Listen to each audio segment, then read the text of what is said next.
I think we've seen a lot of people, if you look across social media, who those who've been following this closely, they're not surprised at the revelation, but they are surprised, I think, that we have found the evidence that proves that this Obama-led intelligence community assessment was a contrived document that was knowingly made using fake intelligence or substandard intelligence in order to drive this conclusion that President Obama wanted to see, which was that Russia helped Donald Trump get elected in 2016, or at least aspired to. This directly contradicted every other intelligence community assessment, every other assessment that came from the intelligence community for the last several months prior, both before the 2016 election as well as immediately after. But I want to focus here on the media's response, because this has been really what is most striking.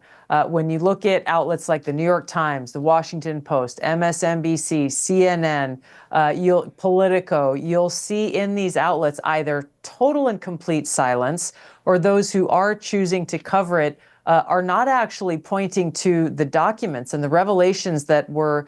released, that we released last week and this week, exposing the truth about this manufactured intelligence assessment. Instead, they're saying, oh, well,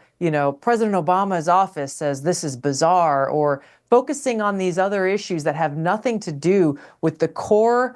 very disturbing revelation that we released that frankly has to do not with Democrats or Republicans, but with the integrity of our democratic republic. It's a serious issue that should concern every American, should concern every serious news outlet. And I can only conflate their silence or attempts at misdirection as one thing, is they're afraid to tell the truth, because if they tell the truth, they'll have to remind the American people that over those 4 years, both during President Trump's election, after the election, and in the years of President Trump's first administration, they furthered the lie. They printed what the deep state actors in the intelligence community and the John Brennans and James Clappers of the world told them to print. Some even won Pulitzer Prizes for it.